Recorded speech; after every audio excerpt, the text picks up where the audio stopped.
कि किस टाइप के सवाल कैसे कैसे, एक है तो एक सिंगल टाइप, उसमें भी डिफरेंट टाइप के सवाल हैं।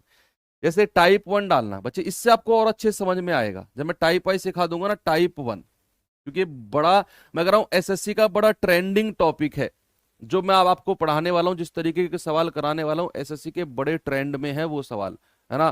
तो वो जीडी में भी आपकी बुक में देखने को मिलेंगे, देखना आप। यहां पर टाइप 1 का टाइप क्या है, इसका नाम दे देते हैं कि जब आपको क्रिया मूल्य दिया हो, क्रिया मूल्य दिया हो, क्रिया मूल्य दिया हो, यानी कि कॉस्ट प्राइस गिवन है, कॉस्ट प्राइस गिवन है और विक्रय मूल्य समान हो, विक्रय मूल्य समान हो, यानी कि सेलिंग प्राइस सेम है। बच्चे टाइप 1 डाल लीजिए, है ना, कि जब जिस तरह के सवालों में आपको क्रिया मूल्य दिया हो, अभी सवाल कराऊंगा आपको, कई सवाल हैं, कॉस्ट प्राइस गिवन है और से विक्रय मूल्य समान हो, यानी कि सेलिंग प्राइस इक्वल है, दोनों केस का एक बार देखेंगे और फिर मैं सवाल की तरफ आपको लेकर चलता हूं। जैसे ये सवाल है, एक विक्रेता ने 490 में दो वस्तुएं खरीदी, खरीदी का मतलब क्रिया मूल्य, यानी कि जो कंडीशन मेरी टाइप की थी कि क्रिया मूल्य दिया हो, दिया हुआ है ना। उसने एक वस्तु को 20% की हानि और दूसरी वस्तु को 16% के लाभ पर बेचा। ओके, यदि दोनों वस्तुओं का विक्रय मूल्य समान हो, देखो क्या दोनों कंडीशन सेटिस्फाई हो गई कि क्रिया मूल्य दिया हो और विक्रय मूल्य समान हो। क्रिया मूल्य आपको दिया है, दो वस्तुएं 490 में खरीदी, और क्या विक्रय मूल्य समान दिया हुआ है, कंडीशन पूरी सेट है। तो कह रहे जो 20% की हानि पर वस्तु बेची गई है ना, उसका कॉस्ट प्राइस बताओ क्या होगा। अब सवाल को एक बार फिर से अंग्रेजी में पढ़ते हैं और फिर सॉल्यूशन शुरू करते हैं बच्चे। सवाल क्या है कि a trader bought two articles for ₹490, he sold one at a loss of 20 at a profit of 16%, है ना, कॉस्ट प्राइस गिवन है।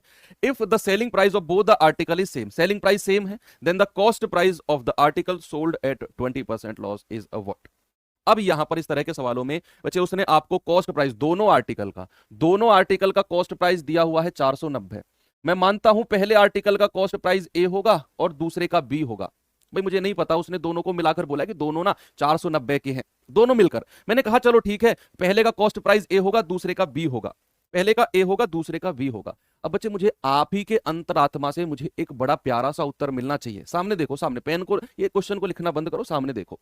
उसने कहा कि एक वस्तु को 20% की हानि पर बेचा। बच्चे जब किसी वस्तु को 20% की हानि पर बेचता है, जब किसी वस्तु को 20% की हानि पर बेचता है तो कितने परसेंट में बेचेगा। सर ये तो आसान सवाल है कि सर जब किसी वस्तु को 20% की हानि पर बेचा जाएगा ना, तो सर वो 80% में बेचा जाता है, यानी कि मैं कह सकता हूं 80% ऑफ ए। यस। और कह रहा है कि दूसरी वस्तु को 16% के लाभ पर बेचा। बच्चे जब किसी वस्तु को 16% के लाभ पर बेचा जाएगा तो कितने में बेचा जाएगा। सर ये भी आसान है, 16% का लाभ यानी कि 116% में बेचा जाएगा, 116% ऑफ बी। बच्चे ए और बी को मैं मान के चला था कॉस्ट प्राइस, कि ये कॉस्ट प्राइस है, ये कॉस्ट प्राइस है, क्रिया मूल्य दोनों मिलकर 490 है। अब क्रिया मूल्य का अगर मैं 80% निकालता हूं तो वो सेलिंग प्राइस हो जाएगा। अगर मैं इस क्रिया मूल्य का 116% निकालता हूं तो वो सेलिंग प्राइस हो जाएगा। और दोनों विक्रय मूल्य समान है, दोनों को बच्चे इक्वल कर दो, यहां से ए और बी का अनुपात आपको मिल जाएगा। कैसे भाई, मैं यहां से कह सकता हूं परसेंट से परसेंट उड़ा दो, भाई परसेंट से परसेंट उड़ा दो, है ना। 4 से कटेगा 20 बार, 4 से कटेगा 29 बार। बच्चे ए और बी का रेशियो क्या मिला आपको, ए के सामने है 29 और बी के सामने है 20, यानी कि ए और बी की रेशियो मिल गया आपको, जो ये ए और बी मान के चले थे उसका रेशियो आपको मिल गया। यस, है ना। आप दोनों को जोड़ेंगे 29 और 20 कितना होता है 49 का मान कितना हो जाएगा टोटल 490 का। तो एक यूनिट का मान कितना है भाई 490/49। बच्चे एक यूनिट का मान है 10। अगर एक यूनिट का मान 10 है तो उसने कहा जो वस्तु 20% की हानि पर बेची गई है ना, उसका मूल्य बताओ। 20% की हानि पर कौन सी बेची गई है ए, तभी तो उसका मैंने 80% निकाला था। तो भाई इसका ए का मान यानी कि 29 यूनिट का मान कितना है 29 गुणा 10 यानी कि 290, है ना। भाई क्या था टाइप, जो बच्चे लेट जुड़े हैं उनको मैं एक बार बता दूं, टाइप का नाम था हमारे का ये कि जब क्रिया मूल्य दिया हो, कॉस्ट प्राइस गिवन हो और विक्रय मूल्य समान हो, सेलिंग प्राइस इक्वल हो, ये टाइप 1 था हमारा, है ना। तो यहां पर मैंने देखा क्रिया मूल्य 490 दिया हुआ है, खरीदा है। एक को उसने 20% की हानि पर बेचा, दूसरे को 16% के लाभ पर, और दोनों का विक्रय मूल्य समान है, सेलिंग प्राइस इक्वल है। तो जब एक को 20% की हानि पर बेचा तो 80% में बेचा होगा, दूसरे को 16% के लाभ पर बेचा है तो 116% में बेचा होगा, है ना। 116% ऑफ बी और 80% ऑफ ए, और दोनों का सेलिंग प्राइस इक्वल मैंने कर दिया। यहां से ए और बी का रेशियो मिला 29 और 20, मैंने दोनों को जोड़ा, 49 का मान टोटल कॉस्ट प्राइस के इक्वल कर दिया। एक का मान आएगा 10, तो जो वस्तु 20% की हानि पर बेची गई वो तो ए है, और 29 का मान कितना, 290, सही जवाब है। अब मैं उम्मीद करता हूं कि आपका आंसर ना अगले क्वेश्चन का सही आएगा। बच्चे जिस टाइप के सवाल आज मैं आपको करा रहा हूं, पहले ही मैं डिस्क्लेमर आपको दे दूं, ये सवालों में कैलकुलेशन है। मैं जितनी शॉर्ट बनाने की कोशिश करूंगा वो शॉर्ट बनाऊंगा, उससे ज्यादा आसान नहीं बन सकता है, क्योंकि ये कैलकुलेटिव सवाल मैंने लास्ट क्लास के लिए ही रखे हुए थे, लास्ट क्लास के लिए ही, है ना। तो आप लोगों को थोड़ा सा मेहनत करनी पड़ेगी बच्चे, क्योंकि बगैर मेहनत के नहीं मिलेगा कुछ भी। एक बार देखेंगे, ये टाइप 1 है, टाइप 2 भी चेंज होगा, एसपी दिया हो सीपी की जगह वो भी कराऊंगा, हर चीज कराऊंगा अभी, तो इसीलिए तो मैंने टाइप वाइज में बांटा है इन चीजों को। कि राहुल ने 2 साइकिल कुल 1500 में खरीदी, उसने इनमें से एक को 20% की हानि पर और दूसरे को 20% के लाभ पर बेच दिया। देखो कॉस्ट प्राइस दिया हुआ है, मैंने कहा क्रय मूल्य दिया हुआ है। यदि प्रत्येक साइकिल का विक्रय मूल्य समान है, कंडीशन मिल गई ना कि कॉस्ट प्राइस दिया हुआ है और विक्रय मूल्य समान है, सेलिंग प्राइस समान है। ये चीज आपने नोटिस करनी है कि 2 साइकिल 1500 में खरीदी और विक्रय मूल्य समान है। तो भाई आपको पता है कि कॉस्ट प्राइस कितना है बच्चे, कॉस्ट प्राइस है आप 1500 रुपए। 2 साइकिल है, मैंने माना ए और बी, 2 साइकिल है। अब अगर पहली साइकिल को बच्चे 20% की हानि पर बेचता है तो कितने में बेचेगा सर, वो तो बेचेगा 80% में, ये बात क्लियर है। और जब दूसरी साइकिल को 20% के लाभ पर बेचेगा तो कितने में बेचेगा सर, वो बेचेगा 120% में। कितने में बेचेगा भाई, 120% में, है ना। और उसने कहा दोनों का विक्रय मूल्य, दोनों का सेलिंग प्राइस बराबर है, तो ये भी सेलिंग प्राइस है 80% और ये 120% भी, इक्वल कर दो बच्चे, परसेंट से परसेंट खत्म, 40 दूनी 80, 40 दिया 120। तो यहां से अगर मैं ए और बी का रेशियो आपसे पूछूं तो ए के सामने 3 और बी के सामने 2, बी के सामने 2, तो यह आपका कॉस्ट प्राइस का रेशियो आ गया। ठीक है, अब अगर मैं दोनों को जोड़ दूं, 3 और 2 5 यूनिट का मान किसके बराबर होगा, 1500 के बराबर। एक का मान कितना होगा, 5 दिया 15, 300 के बराबर। उसने आपसे क्या पूछा है, उसने कहा है तो प्रत्येक का क्रिया मूल्य, बच्चे एक का मान 300 तो 3 का मान कितना होगा, 3 गुणा 300 यानी कि 900 रुपया, और एक का मान 300 तो 2 का मान कितना होगा, 2 गुणा 300 यानी कि 600। तो उनका कॉस्ट प्राइस कितना आ गया बच्चे, 900 और 600। ऑप्शन नंबर सी आपका सही जवाब होगा, सभी का आंसर। ठीक है, अगर मैं कोई सवाल आपको ऐसा कराऊं ना कि किसी वस्तु का जो कॉस्ट प्राइस है क्रिया मूल्य 100 रुपए है और किसी वस्तु का विक्रय मूल्य 120 रुपए है, और मैं आपसे कहूं लाभ प्रतिशत क्या होगा, तो आप कहेंगे सर 100 में खरीदी 120 में बेची, 20 रुपए का लाभ हो गया, कितने पर, 100 पर, और गुणा 100, तो आंसर आएगा 20%। अगर मैंने ऐसे करा दिया ना तो आप में से 20% लोग ऐसे होंगे जो कहेंगे गुरुजी दूसरा तरीका बताओ, ट्रिक से। ट्रिक, तुम्हारे दिमाग में ट्रिक ट्रिक ट्रिक ट्रिक छपी हुई है। चलो इस सवाल पे आओ, इस सवाल का आंसर जल्दी से करो, क्या होगा।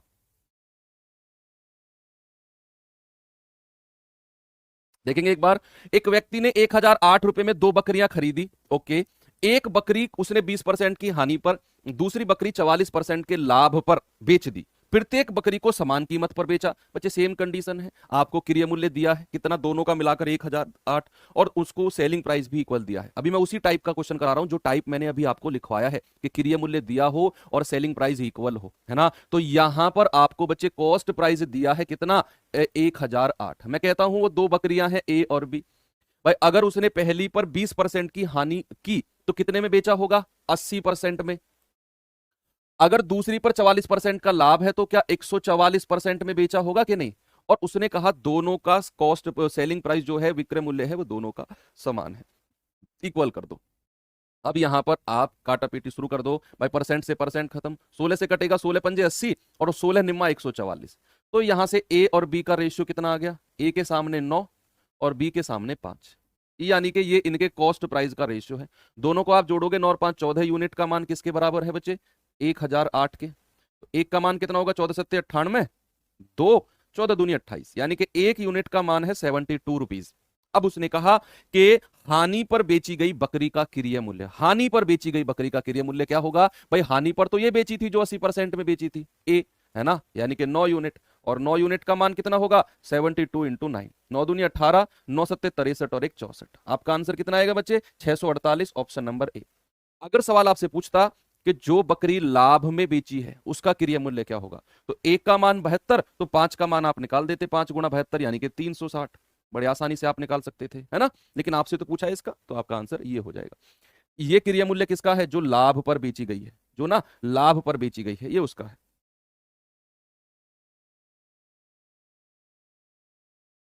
चलो देखेंगे एक बार सवाल को। एक व्यक्ति ने 19,500 में दो घोड़े खरीदे, ठीक है। एक घोड़े को उसने 20% की हानि पर और दूसरे घोड़े को उसने 15% के लाभ पर बेच दिया, लाभ पर बेच दिया, है ना। दोनों घोड़ों का विक्रय मूल्य समान है बच्चे, सेम कंडीशन है ना, वो टाइप 1 है, मैं आपको रटवा दूंगा वो तरीका बिल्कुल, और इस सवाल को करते करते वो तरीका आपको रट जाएगा। एक बार आप देखो सवाल को। उसने कहा दो घोड़े हैं 19,500 के खरीदे। बच्चे हमारा टाइप क्या था कि जब आपको कॉस्ट प्राइस गिवन हो, क्रिय मूल्य दिया हो और विक्रय मूल्य समान हो। क्या यहां पर क्रिय मूल्य दिया है, हाँ जी दिया है। क्या यहां पर विक्रय मूल्य समान है, हाँ जी समान है। तो ये टाइप 1 चल रहा है। अब आपके दिमाग में सवाल है सर जो ऐसा ना हो वैसा हो, वो सब मैं कराऊंगा। जो भी आपके दिमाग में चीजें चल रही है, मैं सारे सवाल लेकर आया हूं, मुझे पता है आपके दिमाग में कैसे चल रही हैं, सारे लेकर आया हूं। आप यहां पर ये कह रहा है 72 कैसे आया मेरे शेर, 72 ऐसे आया। एक यूनिट का मान कितना होगा, 1008/14, 7, 14 से काट दो, 14 एकम 14, 14 सत्ते 98, हासिल का 2, 14 दूनी 28, 72/1 72 होता है। एक यूनिट का मान आया है 72। यार तुम इतनी छोटी छोटी कैलकुलेशन नहीं कर पा रहे हो, 80 82 85 नंबर तक कैसे कंपटीशन करोगे जीडी में। बहुत मेहनत करनी है बच्चे अभी आपको। एक व्यक्ति ने 19,500 में दो घोड़े खरीदे हैं। एक घोड़े को 20% की हानि पर दूसरे को 15% के लाभ पर बेच दिया और दोनों का विक्रय मूल्य समान है, तो दोनों को क्रम से क्रिय मूल्य बताओ क्या होगा। डिस्काउंट खींच के दो क्लास में हो जाएगा, दो क्लास में डिस्काउंट हो जाएगा, उसकी टेंशन नहीं है। और ये दो बड़े बड़े चैप्टर आपने कर लिया ना, तो ये मान लेना बहुत बड़ा काम आपने कर लिया है परसेंटेज प्रॉफिट लॉस, क्योंकि इसके बाद में फिर बहुत सारे चैप्टर आसान आसान दो दो तीन तीन क्लास के चैप्टर रहेंगे, है ना। तो मजा आएगा उनमें। ये बड़े बड़े चैप्टर देखो उनमें टाइम लगता है, इसीलिए इनमें हमने टाइम दिया भी है। अब कॉस्ट प्राइस समान है बच्चे, दो घोड़ों का कितना है 19,500। अब मैंने कहा दो घोड़े हैं ए और बी। अब अगर उसने ए को 20% की हानि पर बेचा है, तो बच्चे कितने में बेचा होगा, 80% में बेचा होगा ए। दूसरे को उसने 15% के लाभ पर बेचा है, तो 115% में बेचा होगा बी। और दोनों का विक्रय मूल्य समान है, तो इक्वल कर दो और यहां से ए और बी का रेशियो निकाल लो क्या होगा, है ना। तो ये गया ये गया, 5 से जाएगा 16, 5 दूनी 10, 5 तिया 15। तो बच्चे यहां से ए और बी का रेशियो कितना आ गया, ए के सामने 23 है और बी के सामने 16 है। ये इनके कॉस्ट प्राइस क्रिया मूल्य का रेशियो आ गया। आप जोड़ेंगे 6 और 3 9, 2 और 1 3, 39 यूनिट का मान कितना है 19,500। भाई दोनों को जोड़ा है ना ए और बी को, भाई ए और बी जुड़कर 19,500 के बराबर ही तो बनाएंगे, क्योंकि ये 19,500 का ही तो पार्ट है। एक का मान कितना होगा 19,500/39, ये पूरा 5 बार कटेगा और लास्ट में 2 जीरो है। तो एक यूनिट का मान कितना आ गया बच्चे, एक यूनिट का मान आ गया 500। अगर एक यूनिट का मान 500 है तो दोनों का क्रिया मूल्य, तो 23 का कितना होगा, 23 गुणा 500 यानी कि 11,500। और अगर एक का मान 500 तो 16 का मान कितना होगा, 16 गुणा 500 यानी कि 8,000। बच्चे जो मैं आज टाइप आपको करा रहा हूं ना, याद रखना ये टाइप सबसे ज्यादा परेशान करते हैं बच्चों को। लेकिन जिस तरीके से मैं अरेंज करके लेकर आया हूं, आपको फील ही नहीं होगा कि यार ये भी कोई हार्ड टाइप है। मैं अरेंज इस तरीके से लेकर आया, बच्चे इस तरीके के सवाल को अक्सर उल्टा सीधा करके पढ़ते हैं। एक इस तरीके का पढ़ लिया, एक पढ़ लिया सेलिंग प्राइस बराबर एक, नहीं मैं सबको अरेंज करके लाया हूं ताकि आपको देखो अब ये जो टाइप था ये आपको दिमाग में सेट हो गया ना, कि जब क्रिय मूल्य दिया हो और विक्रय मूल्य समान हो तो हम आसानी से उनका क्रिय मूल्य निकाल देंगे। बात क्लियर है, चलो क्लियर है। अब चलो, अब इस सवाल में ना आपसे सेलिंग प्राइस भी पूछेगा ना तो आप निकाल देंगे, विक्रय मूल्य भी अगर पूछेगा आराम से निकाल देंगे। आपने क्रिय मूल्य निकाल दिया इनका 11,500 और 8,000, आपसे कहे पहले का विक्रय मूल्य निकालो। भाई मानो आपसे कहने लगे कि भैया पहले वाले घोड़े का विक्रय मूल्य निकालो, आपने देखा उसका क्रिय मूल्य 11,500 है क्रिय मूल्य, और बच्चों उसे 20% की हानि पर बेचा गया है, 20% की हानि पर। क्या यहां से आप सेलिंग प्राइस नहीं निकाल सकते हो आसानी से, इसका 80% निकाल दो। 20% की हानि पर कोई चीज बेची गई है तो 80% में बेची गई होगी, 11,500 का 80% निकाल दो, वो उसका विक्रय मूल्य आ जाएगा। हालांकि विक्रय मूल्य पूछता नहीं है, वो क्रिया ही आपसे पूछेगा। अब चलो इस तरह का सवाल थोड़ा सा मैंने चेंज किया, थोड़ा सा मैंने चेंज किया, देखना एक बार। एक व्यापारी अपना लाभ खरीद मूल्य पर जोड़ता है और दूसरा व्यापारी अपना लाभ विक्रय मूल्य पर जोड़ता है और दोनों का विक्रय मूल्य बराबर है, दोनों का विक्रय मूल्य बराबर है और दोनों 20% लाभ होने का दावा करते हैं, दोनों 20% लाभ होने का दावा करते हैं और दोनों के लाभ का जो अंतर है ना वो 85 रुपए है। तो प्रत्येक का विक्रय मूल्य क्या होगा, सवाल क्या है? One trader calculates the percentage of profit on buying price and another calculates on selling price. When their selling price are same then the difference of their actual profit is 85 rupees. Both claims to have made 20% profit. What is the selling price of each? अब इस सवाल को मैं थोड़ा सा आपको explain कर देता हूं. है क्या बच्चे? अभी तक हम लोग एक चीज पढ़ते आए हैं, बड़ी प्यारी सी चीज है, वो पढ़ते आए हैं. मैंने आपको बताया है कि लाभ हो या हानि हो, प्रॉफिट हो या लॉस हो, किस पर मिलता है? आपने तुरंत अपने दिमाग से जवाब दिया, सर ये तो क्रिय मूल्य पर मिलता है. लाभ हो या हानि हो, हमेशा क्रिय मूल्य पर. नीचे हम क्रिय मूल्य रखते हैं. लेकिन मैंने आपको उस टाइम पर एक बात और बताई थी कि अगर एग्जामिनर अगर सवाल कह दे कि विक्रय मूल्य पर, और सवाल भी कराए थे मैंने इस तरीके के आपको, विक्रय मूल्य पर, तो वहां पर कंडीशन चेंज होती है. जैसे यहां पर उसने कहा एक व्यापारी तो खरीद मूल्य पर अपना लाभ जोड़ता है और दूसरा व्यापारी अपना लाभ विक्रय मूल्य पर जोड़ता है. दोनों अलग अलग हैं और दोनों ने 20% के प्रॉफिट का दावा किया है. तो अब आप मुझे बताओ, मैं यहां पर एक जगह लिखता हूं कॉस्ट प्राइस, एक जगह सेलिंग प्राइस और एक जगह लिखता हूं प्रॉफिट, कितना उन्हें लाभ हुआ है. अब मुझे एक बात बताओ, 20% का प्रॉफिट है, सॉरी 20% के प्रॉफिट का फ्रैक्शन कितना है? भाई 20% का जो फ्रैक्शन होता है बच्चे वो 1/5 होता है. 1/5. सामने देखो, बहुत प्यारा क्वेश्चन है, बहुत प्यारा. मैं बात करता हूं पहले व्यापारी की. बच्चे मैं बात करता हूं पहले व्यापारी की. तो पहले व्यापारी ने कहा कि भाई मैं ना अपना लाभ खरीद मूल्य पर जोड़ता हूं, खरीद मूल्य पर यानी कि कॉस्ट प्राइस पर. तो जब मैं बात करूंगा पहले व्यापारी की तो उसके लिए 5 होगा उसका क्रिय मूल्य, क्योंकि वो खरीद मूल्य पर जोड़ रहा है. तो उसके लिए नीचे वाली संख्या क्रिय मूल्य होगी, खरीद मूल्य होगा. तो यानी कि वो 5 रुपए में खरीद कर लाया, 5 रुपए में, और बच्चे उसने 1 रुपए का लाभ कमा लिया. 1 रुपए का लाभ कमा लिया तो 1 रुपए का लाभ यहां पर. अब आप अगर कोई चीज 5 रुपए में खरीद कर लाते हो और 1 रुपए का लाभ कमा लेते हो तो जरूरी सी बात है आप उसे 6 में बेचोगे. भाई 5 में खरीद कर लाए, 1 रुपए का लाभ कमाना है तो 6 में बेचेंगे, जरूरी सी बात है. ये पहले व्यापारी का खेल खत्म. बात आती है सेकंड व्यापारी की. देखना, दूसरे व्यापारी कह रहा है कि भाई वो अपना लाभ विक्रय मूल्य पर जोड़ता है. अब बात करते हैं दूसरे व्यापारी की, सेकंड जो ट्रेडर है उसकी बात करते हैं. देखना, उसने विक्रय मूल्य पर जोड़ा है, सेलिंग प्राइस पर. इसका मतलब जो दूसरा व्यापारी है ना, उसके लिए नीचे वाली संख्या जो होगी, 20% दोनों कह रहे हैं. दूसरा व्यापारी अगर विक्रय मूल्य पर जोड़ रहा है तो उसके लिए नीचे वाली संख्या क्या होगी? हाँ, विक्रय मूल्य होगी. दूसरे व्यापारी के लिए जो ये 5 होगा ना बच्चे, ये विक्रय मूल्य होगा. और उसने कहा विक्रय मूल्य 5 है, 1 रुपए का लाभ. अब आप बच्चे मुझे एक बात बताओ, अगर आप कोई चीज 5 रुपए में बेचते हो और 1 रुपए का लाभ कमा लेते हो तो खरीद कर कितने में लाए होगे? 6 मत बोल देना.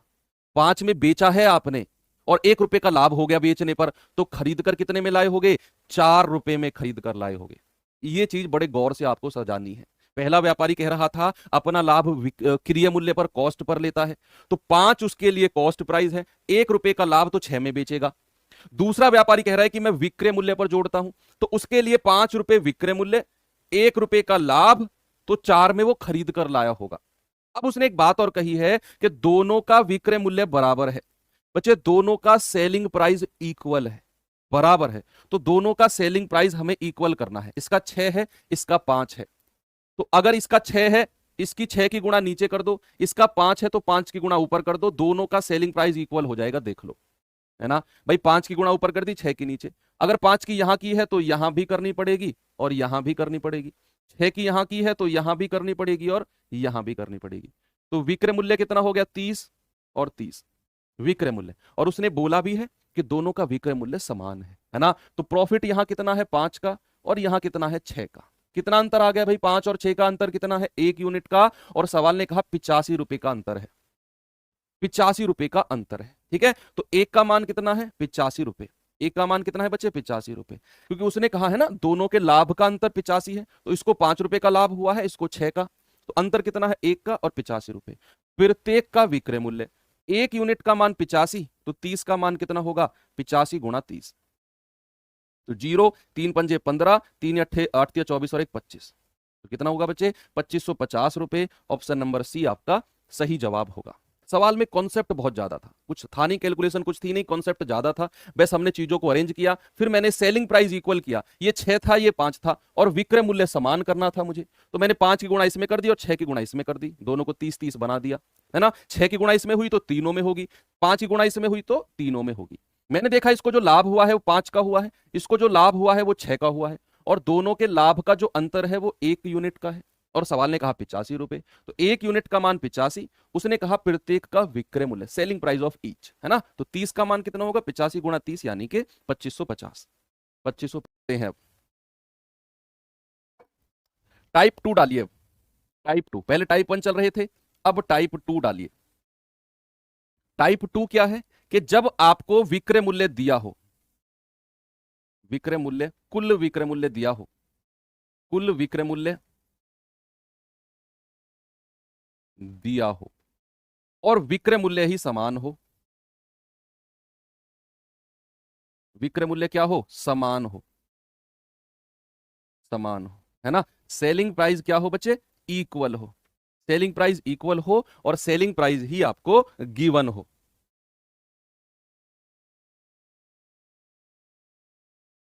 बात क्लियर है ना, विक्रय मूल्य दिया हो और विक्रय मूल्य समान हो, ये चीज आप अभी तक क्या था, कॉस्ट प्राइस गिवन है, क्रय मूल्य गिवन है और विक्रय मूल्य समान है।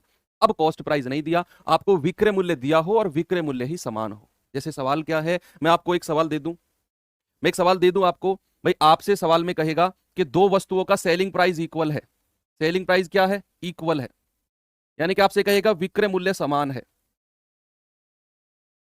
विक्रय मूल्य समान है, सामने देखना, विक्रय मूल्य समान है, और उसमें एक को, एक वस्तु को, एक वस्तु को 10% के लाभ पर बेचा गया, लाभ पर बेचा गया, दूसरी वस्तु को, दूसरी वस्तु को, दूसरी वस्तु को 10% की हानि पर बेचा गया, दूसरी वस्तु को 10% की हानि पर बेचा गया। आपसे कहेगा कि कुल लाभ या हानि प्रतिशत बताओ क्या होगा, कुल लाभ या हानि प्रतिशत बताओ क्या होगा। अच्छा, सवाल कैसे भी आएगा बड़ी लैंग्वेज में बनकर, मैंने उसको शॉर्ट में लिखा है। सवाल क्या है, मैं एक बार डिक्टेट करके बोल देता हूं कि दो वस्तुओं का विक्रय मूल्य समान है, दो वस्तुओं का विक्रय मूल्य समान है, एक वस्तु को 10% के लाभ पर बेचा गया, दूसरी वस्तु को 10% के हानि पर बेचा गया, है ना, दूसरी वस्तु को 10% की हानि पर बेचा गया। आपसे कहेगा कि कुल लाभ या हानि प्रतिशत बताओ क्या होगा।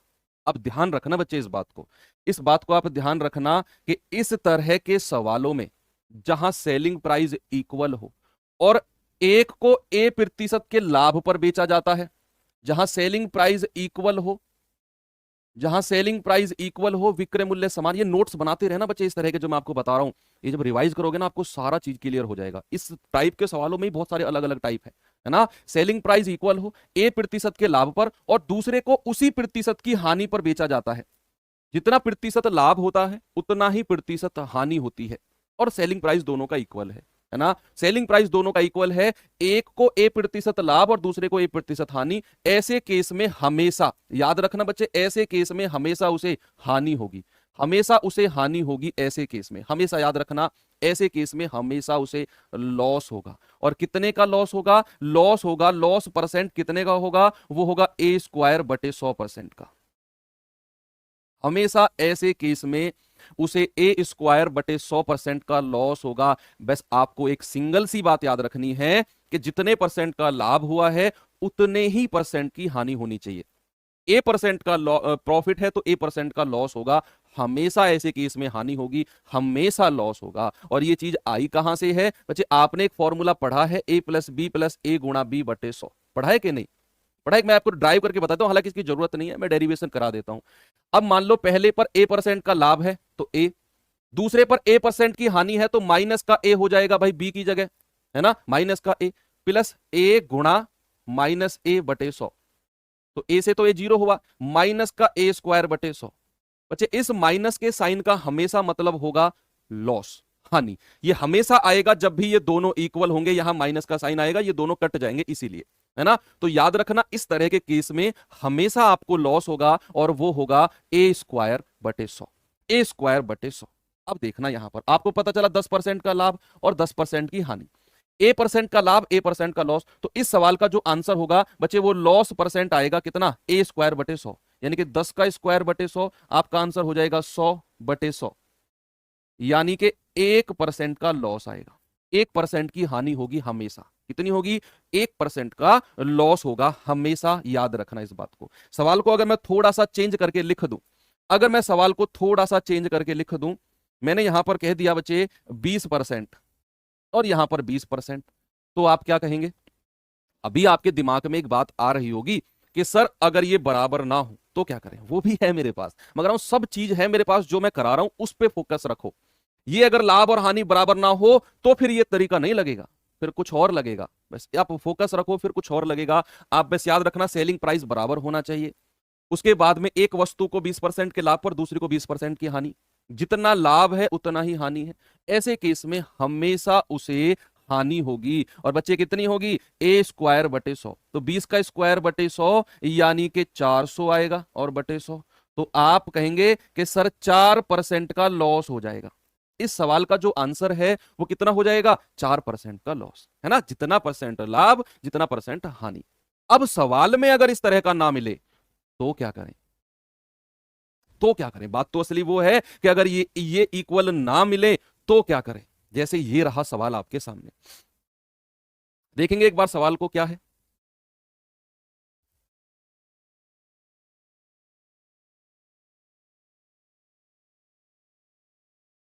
चलो देखिए बच्चा एक बार, प्रत्येक को 4956 में बेचा गया। क्या सेलिंग प्राइस इक्वल है? क्या बच्चे यहां पर हमारा सेलिंग प्राइस इक्वल है? उसने कहा है ना कि ईच सोल्ड एट 4956, पहली कंडीशन मिली।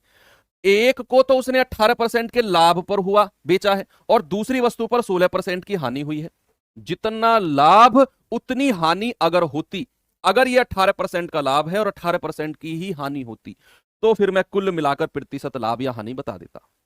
लेकिन अगर यहां पर लाभ और हानि तो बदल गए, जज्बात बदल गए सारे के सारे।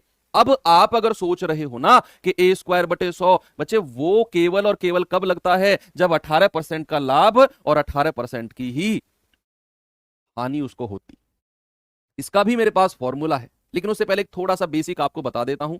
और वो बेसिक ना बहुत ज्यादा कैलकुलेटिव होता है, मैं कह रहा हूं बहुत ज्यादा कैलकुलेटिव होता है। अब आप सबसे पहले सवाल की रीडिंग करो, एक बार रीडिंग करो आप सवाल की।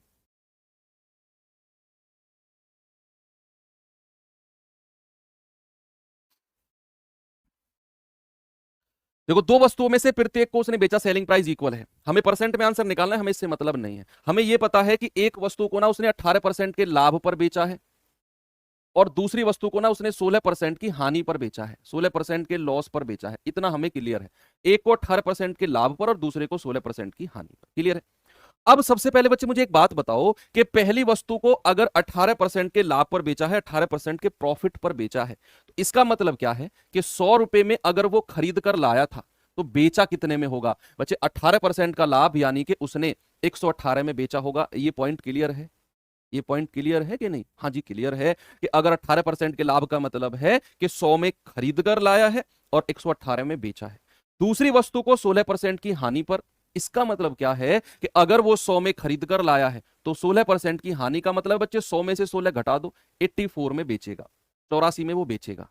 लेकिन उसने एक बात बोली है, पहली लाइन में स्पेशल ध्यान दो। उसने कहा प्रत्येक को इतने इतने में बेचा है। पहली वस्तु को अगर 4956 में बेचा है तो दूसरी को भी 4956 में बेचा होगा। इस बात का मतलब है प्रत्येक को इतने में बेचने का मतलब है कि उनका विक्रय मूल्य बराबर है। भाई आप कोई वस्तु अगर 4956 में किसी एक व्यक्ति को देते हो, दूसरे को भी 4956 में देते हो, तो क्या दोनों का सेलिंग प्राइस बराबर हो गया? विक्रय मूल्य बराबर हो गया। तो क्या दोनों का विक्रय मूल्य बराबर करना पड़ेगा मुझे? और पिछले से पिछले सवाल में कैसे किया था हमने? ये 84 है, ये 118 है, तो इसकी गुणा 84 की ऊपर कर दो और 118 की नीचे कर दो इसकी, तो दोनों बराबर हो जाएंगे। ये यस और नो? हो जाएंगे दोनों बराबर, है ना? इस 84 की गुणा इसमें भी करेंगे तो इस 118 की गुणा इसमें भी करनी पड़ेगी। तो ये कितना हो जाएगा बच्चे? 8400। और ये कितना हो जाएगा? 11800। तो टोटल क्रिया मूल्य कितना हो गया? 008 4 12, 8 और 1 9 और 1 10, ये आ गया 20,200। ये टोटल क्रिया मूल्य है, टोटल क्रिया मूल्य है, टोटल कॉस्ट प्राइस है। इधर ये इक्वल है, किसी एक का मान निकाल लो, 2 से गुणा कर देंगे। भाई 2 से गुणा कर देंगे, 118 गुणा 84 निकाल लो, क्योंकि दोनों बराबर हैं। तो अगर मैं 118 को 84 से गुणा करूं तो 4 अट्ठे 32, 4 एकम 4 3 7, 4 एकम 4, 8 अट्ठे 64, 8 एकम 8 6 14, 8 एकम 8 और 1 9, तो 2 7 4 11, 4 4 8 और 1 9, 9912। एक आ गया 9912, तो दूसरा भी 9912 होगा भाई, है ना? दोनों को हम जोड़ लेंगे, कितना आएगा? इसको 2 से ही गुणा कर दो, क्योंकि ये 2 है ना, तो नीचे संख्या आएगी जुड़कर आ जाएगी। या जोड़ लो, 2 और 2 4, 1 और 1 2, 9 9 18, 9 9 18 19।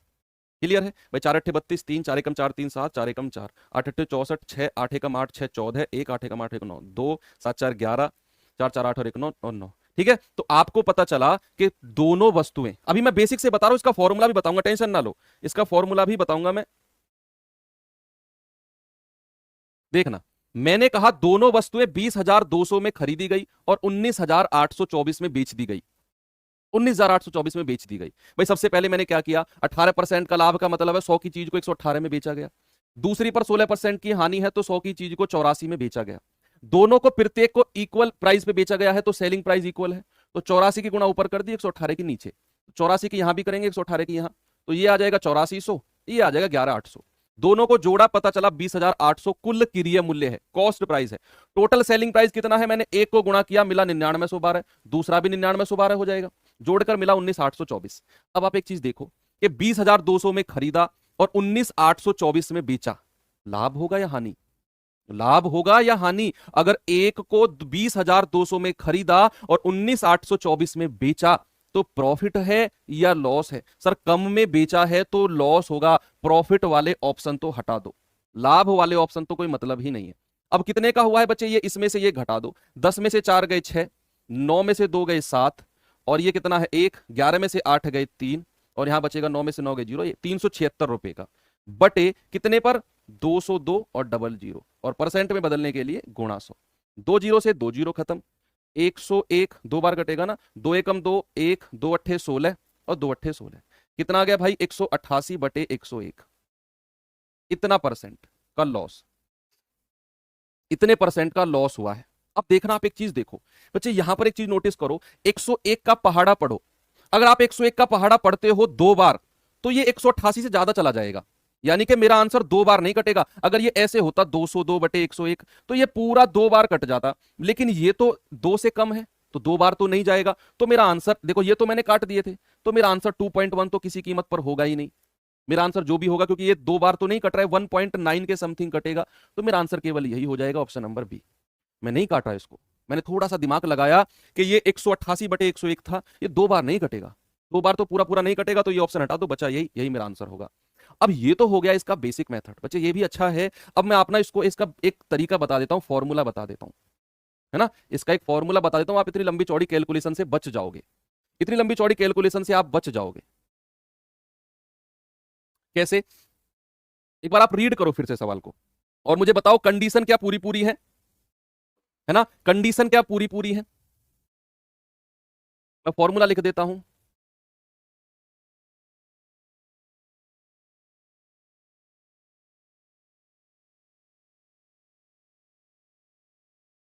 ये हमारा आंसर होगा इस तरह के सवालों का, इस तरह के सवालों का जहां प्रॉफिट और लॉस अलग अलग हो। देखो जितना प्रॉफिट है अगर उतना ही लॉस होता, याद रखना, जितना प्रॉफिट है अगर उतना ही लॉस होता तो मेरा आंसर होता ए स्क्वायर बटे 100% का लॉस। ठीक है, जितना प्रॉफिट है उतना लॉस, लेकिन ये अगर अलग अलग है और सेलिंग प्राइस इक्वल है तो आपको फॉर्मूला लगाना है ये वाला। बच्चे अब ये याद कैसे रखेंगे, तो बच्चे 2 4 5 6 बार आप या तो रट लो इसको, या फिर इससे पहले वाला बेसिक तरीका कराया था उस तरीके से कर लेना। अगर ये फॉर्मूला याद ना हो तो बेसिक वाला तरीका जो इससे पहले कराया था वो, और ये याद रहे ना तो वेल एंड गुड, उसमें तो फिर कोई दिक्कत आपको होगी ही नहीं। जैसे यहां पर एक बात याद रखना, जो लाभ होगा ना, जो लाभ होगा उसको प्लस में रखना और जो हानि होगी उसको माइनस में रखना। अब 100 है और ए प्लस बी यानी कि 18 और 16% की हानि है, तो 18 माइनस 16 हो जाएगा, भाई 16 हानि है ना तो माइनस में रखेंगे, प्लस 2ab 2 गुणा 18 गुणा माइनस के 16 बटे 200 प्लस 18 माइनस 16, कितना हो जाएगा 200, ये माइनस यहां पर आ जाएगा, और 2 गुणा 18 कितना होता है 36, और 36 गुणा 16, इसको सॉल्व कर रहा हूं मैं, 16 छिकम 96, 16 ती 48 और 9 57, 576 है ना, बटे 18 में 16 गए 2, 208, 208 202 सॉरी 202, ये आ गया 202, ये आ गया। अब 200 में से 576 जाएगा तो माइनस का आएगा कितना 376 बटे 202, है ना। माइनस का मतलब क्या हुआ, जहां माइनस आ गया, माइनस का मतलब है बच्चे उसे हानि होगी, उसे हानि होगी, माइनस का मतलब यही है। अब 2 से ये 201 202 है, ये कितनी बार कटेगा 101 बार, 2 एकम 2, 2 अट्ठे 16, 2 अट्ठे 16, कितना आ गया 188 बटे 101% का लॉस। तो वही आपका 1.9% के आसपास आएगा, ऑप्शन नंबर बी। कितना है? 1.9% के आसपास। लास्ट क्लास है प्रॉफिट लॉस की, इसीलिए अच्छे से अच्छा सवाल करा रहा हूं आपको मैं, ठीक है? तो कितना आएगा? 1.9%। बस ये फॉर्मूला याद रख लेना। जैसे अगला सवाल मैं आपको दूं, इस सवाल को देखिए बच्चा एक बार, इस सवाल को एक बार देखेंगे। अब बेसिक से करो, बेसिक से कर लो, उसमें थोड़ी सी कैलकुलेशन ज्यादा है। अगर आप कैलकुलेशन से नहीं डरते हैं तो बेसिक अच्छा है, और कैलकुलेशन से डरते हैं तो आपके लिए ये फॉर्मूला मैं बेस्ट लेकर ही आया हूं। 100a plus B plus 2ab upon 200 is equal हो। देखो प्रत्येक को 4880 में बेचा गया है बच्चे, इसका मतलब है कि उनका जो सेलिंग प्राइस है ना वो समान है। सेलिंग प्राइस समान है, प्रॉफिट परसेंट और लॉस परसेंट दोनों अलग अलग है। तो ये आपका फॉर्मूला लगेगा। अगर प्रॉफिट परसेंट और लॉस परसेंट एक जैसे होते, बराबर होते, तो फिर तो आपका सिंपल सा आंसर था ए स्क्वायर बटे 100% का लॉस हमेशा। अगर दोनों इक्वल हैं, दोनों अलग अलग हैं, तो ये फॉर्मूला है ना। बात क्लियर? चलो करो सवाल को। अगर आपको दिया होता कॉस्ट प्राइस फिर तो कोई दिक्कत ही नहीं थी, पहला सवाल वही कराया था मैंने आपको। मैं कह रहा हूं हर पॉसिबल मैंने आपको सवाल इस तरह का करा दिया है। अभी सवाल का आंसर आप रखेंगे फॉर्मूले में, तो भाई 100 और 22% का लाभ है और 20% की हानि। तो a प्लस बी का मतलब है 22 में से 20 घटेगा, क्योंकि हानि है तो माइनस में रखेंगे, हानि है तो माइनस में रखेंगे। तो 22 में से 20 गया 2 प्लस 2 गुणा 22 गुणा ये 20% की हानि है तो माइनस का 20 रखेंगे, बटे 200 plus a plus B. 22 minus 20 कितना हो जाएगा बच्चे? 200। ये माइनस यहां आ जाएगा, 22 दूनी 44 दूनी 88, 880 आएगा। बट बटे ये कितना आ जाएगा? 202। अब 200 में से 880 घटेगा तो माइनस की वैल्यू आएगी, कितनी आएगी? 680 बटे 202। बच्चे माइनस का मतलब है कि उसे लॉस हुआ है, उसे ना हानि हुई है, उसे हानि हुई है। तो प्रॉफिट वाले ऑप्शन तो कोई मतलब ही नहीं है, हटा दो इन्हें। तो अब कितना जाएगा ये भाई? 3.6 और 3.4 बड़े नजदीक हैं, बड़े नजदीक हैं, आपको थोड़ा सा संभल के चलना होगा। 101 दो बार कटेगा, 2 तिया 6, 2 चौके 8, 0। अब 101 को 340 में डिवाइड करना है, तो 3 बार जाएगा 303, 10 में से 3 गए 7, 3.0। कितनी बार जाएगा? 3 बार ही जाएगा, 3 बार जाएगा।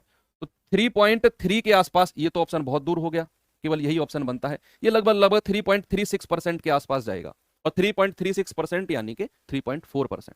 3.6 तो बहुत ज्यादा चला गया, 3 बार गया है ना, तो 3.6 तो बहुत ज्यादा चला गया। आपका आंसर ऑप्शन नंबर बी आ जाएगा, 3.4% सभी का आंसर आ रहा है, ठीक है? आप इसे बेसिक से करना चाहो तो कर लेना बच्चे। पहली वस्तु को 22% के लाभ पर बेचा गया है, तो 100 की चीज को कितने में बेचा गया है? 122 में।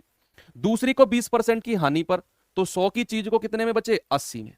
दोनों को बराबर करना है तो ऊपर 80 से गुणा कर दो और नीचे 122 से। बराबर क्यों करना है? क्योंकि ये आपका सेलिंग प्राइस है और ये कॉस्ट प्राइस है। ये बराबर क्यों किए? क्योंकि बच्चे उसने बोला है प्रत्येक को बराबर कीमत पे बेचा है, इसीलिए मैंने इनको बराबर किया। नहीं मेरी कोई स्पेशल रिश्तेदार 0.02 कर लेना बच्चे, वहां से डिफरेंस आपका आ जाएगा, ठीक है? 8 एकम 8 और 1 9, और दूसरे बटे 202 और गुणा 100। आप देखेंगे इस सवाल को, यानी कि उनका सेलिंग प्राइस बराबर है, उनका सेलिंग प्राइस बराबर है, प्रत्येक को बेचा गया 1-1 लाख रुपए में। अब उसने कहा कि पहले को तो 20% की हानि पर और दूसरे को 20% के लाभ पर बेचा गया। यहां पर तो जितना लाभ है उतना ही हानि मिला, उतना ही हानि मिला भाई। 20% की हानि 20% का लाभ, तो पूरे सौदे का क्या परिणाम रहा? अब मेरे पास टेंशन आ गई, यहां पर परसेंट में नहीं दिया हुआ। अगर परसेंट में दिया होता तो मैं एक काम करता कि सेलिंग प्राइस बराबर है और जितना लाभ है उतनी ही हानि है, जितना लाभ है उतनी ही हानि है। इस तरीके का तो बड़ा सिंपल सा फॉर्मूला आपने सिखाया है सर। क्या? ए स्क्वायर बटे 100% की हानि, ए स्क्वायर बटे 100% की हानि ओवरऑल। ये ओवरऑल का मतलब होता है, ओवरऑल यानी कि दोनों चीजों पर, दोनों चीजों पर, मकान और दुकान दोनों पर उसे इतने परसेंट का लॉस होगा, इतने परसेंट का लॉस होगा। तो आप ओवरऑल परसेंट ही बता दो सबसे पहले मुझे, कितने परसेंट का लॉस होगा ओवरऑल? इतना तो आपने पढ़ा है, आप परसेंट में आंसर बताओ, उसके बाद मैं आपको बताता हूं, उसके बाद मैं आपको बताता हूं बच्चे, आप परसेंट में ही बताओ।